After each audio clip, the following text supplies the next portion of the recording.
In 2021, I visited the Rural Pastors Project in Uganda, East Africa, directed by visionary Martin Uku. I'm Gary Hauk, and I was here with my colleague Peter Murr of Montcalm Community College in Sydney, Michigan.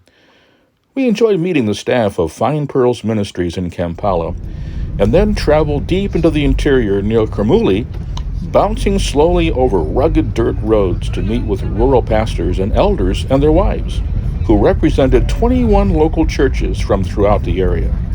We even had our own security guard, who was introduced as well when they welcomed us to their training sessions, where I led discussions on theology and leadership, and Peter shared vocational ways for rural pastors to supplement their financial resources.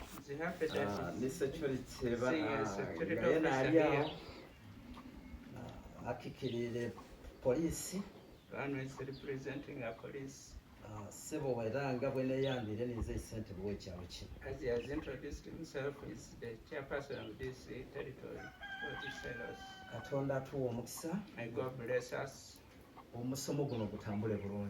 such that this learning may go up smoothly. Reached there. Through our brother Owuku.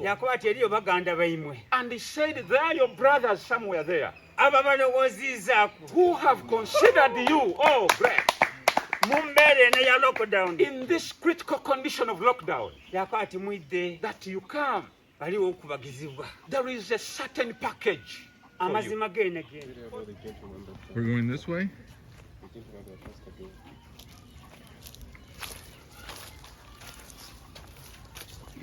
In nyumba ya mama alabirira abaana niwaŋŋambye olugero.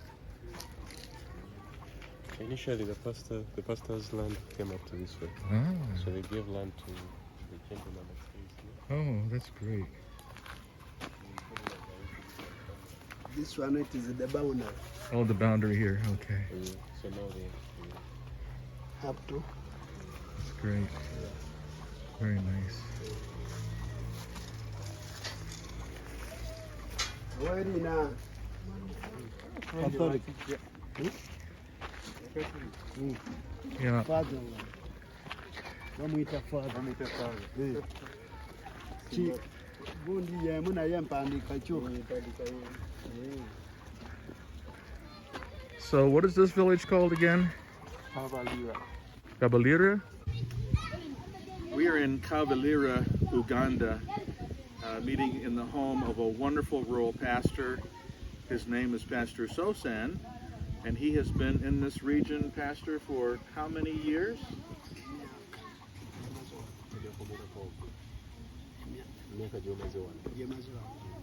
From 1998, 99. He's been here since 1999. Since 1999. And this is Martin Uku, who is director of Fine Pearls Ministries, who's been coordinating our time here in Uganda with the rural pastors and kind enough to translate for us today. So thank you, Martin, as well. You're welcome. Absolutely. So in 1999, you started a church back under the trees, the banana trees in the grove, not too far from here. Is that correct? Mu myaka egyo mwatandika ekkanisa yali wansi wa muti. Yaliwo wansi wa muti. Twasookera waliwo twasabirawo witches.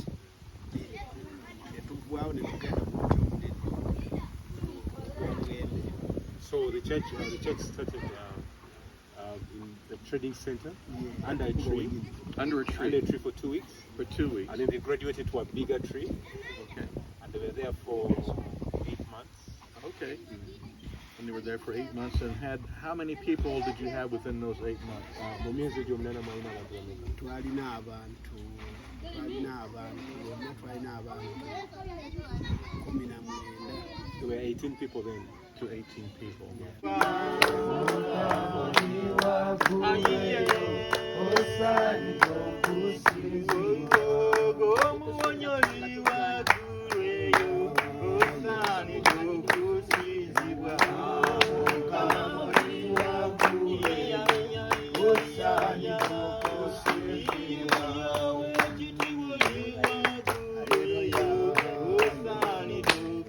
Our topic is going to be leadership. Agamba leero agenda kwogerako ku bukulembeze.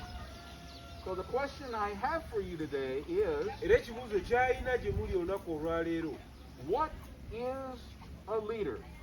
omukulembeze y'ani? Or what makes a good leader? Oba ki ekifuula omuntu omukulembeze omulungi? Or by your experience, what would you say makes an effective leader? Oba gwe ekiseera ky'omaze mu bukulembeze, olowooza ki ekikola omukulembeze omulungi? Someone has said Waliwo abagamba that a leader is someone who turns weaknesses into strengths. nti omukulembeze y'omuntu akwata abantu abanafu n'abayamba ne bakola ebintu eby'amaanyi. Turns obstacles into stepping stones. Y'omuntu akwata ebintu ebyandiremesezza n'abifuula ekyokulinnyako okukola And ebintu turns ebinene. disasters into triumph. Y'omuntu akwata ebintu ebyandireese obuzibu n'abikozesa okuleeta obuwanguzi. This church behind us Ekkanisa eno gye tulaba wano is still a work in progress. ekyazimbibwa paka kati. Began many years ago in a grove of banana trees, Musumba agambye Musumba abadde amunnyonnyola nga bwe mwatandika, ekkanisa yatandikira wansi w'emiti and then was moved to a thatch roof church, ne bagitwala ku kkanisa ey'essubi. and they outgrew that, Ekyo ne mukivaamu and Pastor Sosan built the mud church with the tin roof, ne muzimba eno gye mubadde musabiramu kati, which has served our community well, era eweerezza bulungi ekifo kino. and now they have outgrown that. Kati n'eyo mweteekateeka givaamu, That was built in 2005, eyazimbibwa mwaka 2005. and then 4 years ago, Emyaka ena emabega the foundation was laid ne muteekawo omusingi gw'ekkanisa eri for a large new church, mu kukkiriza okuzimba ekkanisa endala ennene, 100 feet long and 35 feet wide. era nga bwe mu bugazi bwayo nga bwe batugambye. And there's still some brick here to be used in that project. Era amatafaali gakyaliwo agagenda okwongera ku kkanisa eyo. Major projects take time. Buli kintu kirungi kigenda kutwalanga obudde. And so we encourage patience Era omukulembeze alina okuba nga mugumiikiriza in the accomplishment of the task. bw'aba anaakola ebintu ebirungi era ebinene. We're already planning the celebration of the completion of this building. Agamba ye musanyufu nnyo era yeesunga okulaba nga mujaguza ekkanisa eno ng'ewedde. Both Peter and I said we're going to be here when that church is dedicated, Era bo bakoze dda pulaani yaabwe oba mubayita oba temubayita emunaagimala bagenda kujja babeewo. Amina. and we're going to celebrate with you. Era bagenda kujja basanyuke nammwe. Amina. Amiina. Oh. And we can't wait.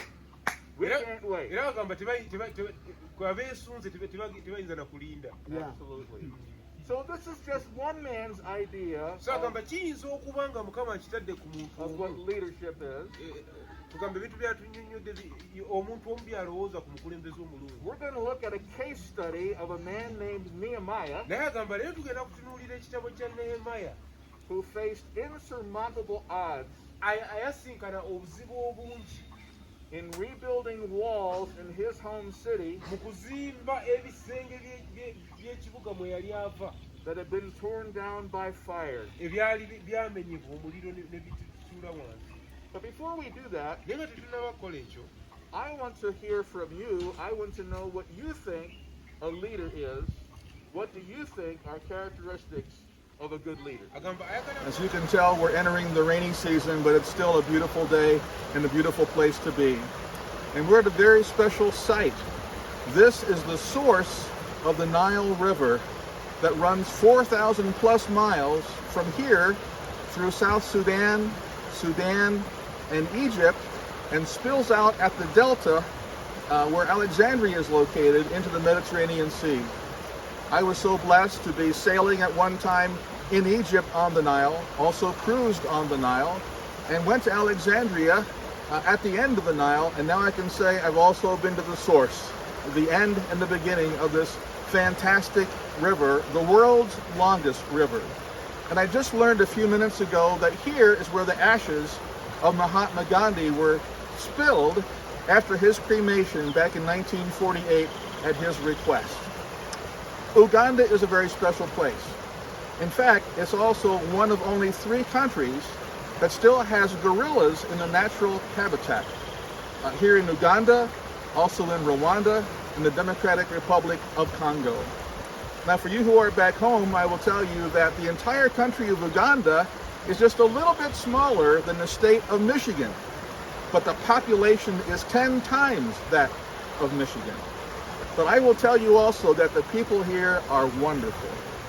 They are kind and sweet, they are industrious, and extremely hospitable. We have felt welcomed here with open arms. So I will tell you, in my opinion, Uganda truly is the pearl of Africa. You can see here how strong the current of the Nile is. Just to the south of us is Lake Victoria, and then the springs from which the mighty Nile emerges. And the current today is very strong, carrying the waters northward because the Nile flows from south to north.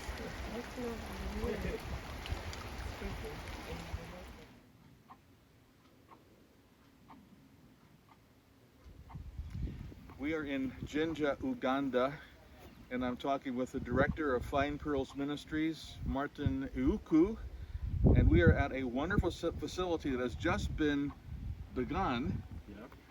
One of 3 buildings. Sure. Can you tell us exactly what the building is and what the purpose will be? So this is going to be a training center for rural pastors. For rural pastors? Rural pastors, yeah. So this is the only facility of its kind that is dedicated to the training of rural pastors. In the entire country? Probably in the entire region, probably the whole of East Africa. The whole of East Africa? Yeah, sure. And so this is just one of the 3 buildings. And what this building has is it has a kitchen, it has a lecture room, and a lecture room, and a sitting area. And a sitting area. Yeah, sure. So this is just one of the 3 buildings. And they'll all be like this one? Yeah, they're all going to be the same time. Sure. So the other 2 buildings are going to be dormitory facilities. Yeah, so this is what we have so far. Okay, we are traveling in the capital of Uganda. This is Kampala. Around the lunch hour, it's around 1 o'clock or so. And here's some very interesting traffic patterns going on here. A lot of motorcycles and a lot of vehicles going in all directions. I don't see any stop signs. I don't see any red lights or green lights, traffic lights. It's just every person for himself. And do what you can and stay alive and keep on trucking here. So here we go. We're off to a fun time at the market in Kampala. At the arts and crafts market known as African Village, we had fun buying various goods while Martin helped us negotiate the prices. And then, after our emotional farewell with the wonderful staff at Fine Pearls Ministries, we set off for Entebbe and the scenic shores of Lake Victoria before heading to the airport for our 28-hour return trip back home via Brussels, Belgium. Lake Victoria is the 2nd largest freshwater lake in the world, second only to Lake Superior in Michigan. Peter and I felt right at home, and we loved watching the fishermen cast their nets in this lovely and relaxing setting.